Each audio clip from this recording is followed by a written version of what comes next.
Magandang araw mga kaibigan. Pag-usapan natin ngayon ang mga pahayag ni Senate President Chis Escudero. May babala.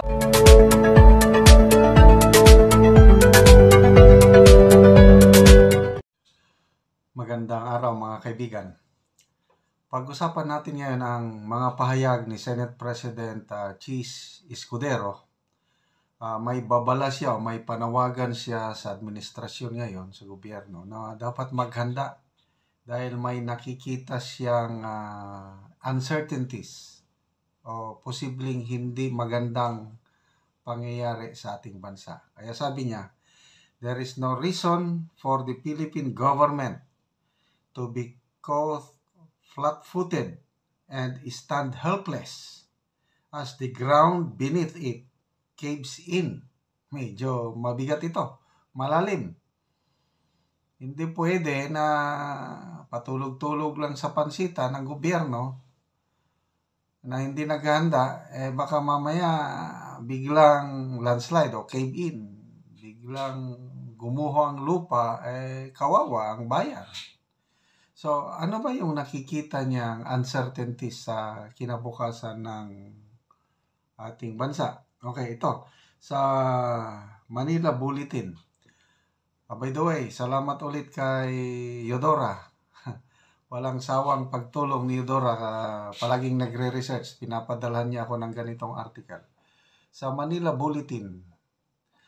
Escudero, Philippines should prepare for Trump presidency.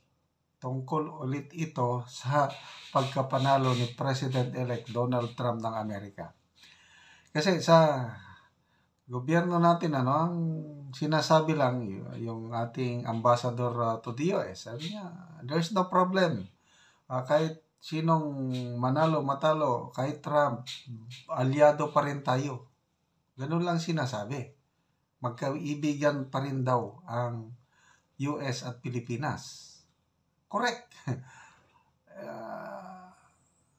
Matagal na tayong magkaibigan. So, Biden man or Trump man ang nanalo, kaibigan pa rin. Kaya lang, ang policy changes. Iba-iba ang agenda ng bawat presidente. Biden, Democrat, iba ang kanilang agenda. Republicans, iba ang agenda nila. Lalo na itong si President Trump, kakaibang presidente ito. Kaya mabuti itong si Senate President Escudero nag-iisip. May isa pang senador, si Senator Amy. May nakikita rin siyang dapat paghanda ng gobyerno. Kaya nananawagan. So ito, ang nakita ni Senator Escudero, sabi niya, ang gobyerno should be one step ahead of whatever policy shift the United States President-elect Donald Trump has vowed to implement once in office. Naririnig naman natin yung kampanyahan sa US, may mga kanya-kanyang plataforma. Based on their platforms, doon sila pinaniwalaan o binutuhan ng taong bayan. So ngayon, nanalo si Trump, gagawin niya ngayon yung sinasabi niya, yung kanyang mga pangako. Okay. So, sabi niya, Donald Trump is a major macroeconomic assumption. So, ang mga delikado, ang mga pwedeng magbago, tatlong bagay, tatlong areas of concern. Sabi niya, from trade, number 1, security, and immigration. Ito daw yung mga binanggit, ito yung mga platform of governance ni Trump na siguradong isasagawa niya. Sabi niya, from trade to security to immigration, what he said he plans to do. Some on day one of his administration would certainly impact us. Maaapektuhan tayo pag isa katuparan na ni President-elect Donald Trump yung kanyang policy na ikinampa niya. So, ito sa illegal immigrants. Sabi ni Senator Escudero, more or less may estimated 300,000 vulnerable Filipinos na maapekto.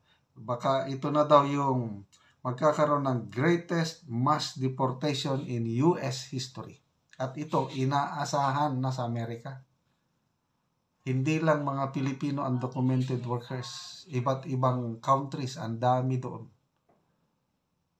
Kaya, yung Mexico, yung mga malalapit doon, nagsisimula na silang bumalik. Kasi alam nilang gagawin ni Trump yung kanyang pangako eh. Kaya nagbalikan na, voluntary, nag-alisan na yung iba doon, yung nasa border lang nila, Mexico. Pilipinas, malayo. I-ship mo pa, aeroplano or ano. Di ang dami niyan. More or less 300,000 according to Senator Escudero. So, yun, maaapektuhan tayo. Yun na lang, pagpa-uwi. Sabi ni Senator Escudero, even if only 1% of the 300,000 undocumented Filipinos would be removed from the American soil, it would require 10 big airplanes. So, paano natin tutulungan yung mga kababayan nating madideport? So, yan, number one problem yan, yung mga undocumented, yung mga TNT. May mga kaibigan ako, kilala ko, na matagal-tagal na sila doon, nagti-TNT.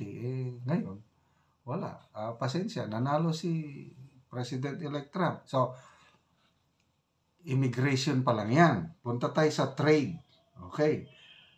Sabi ni Senator Escudero, how will his plan, meaning si Trump how will his plan to erect high tariff walls affect our economy given the fact that almost $1 in every $7 of our export earnings come from our trade with the United States? Yan, tanong. Ito pala. Nag-i-export tayo ng mga produkto natin sa US. Plano ng Trump administration magpapataw ng mataas na buwis. Ganon ang style Trump talaga. Nung first administration niya, yung China nakikipagkalakalan sa US. Nako, pinatawan ni President Trump no nakatakot-takot na tariff o buwis yung mga Chinese products na ini-export sa US.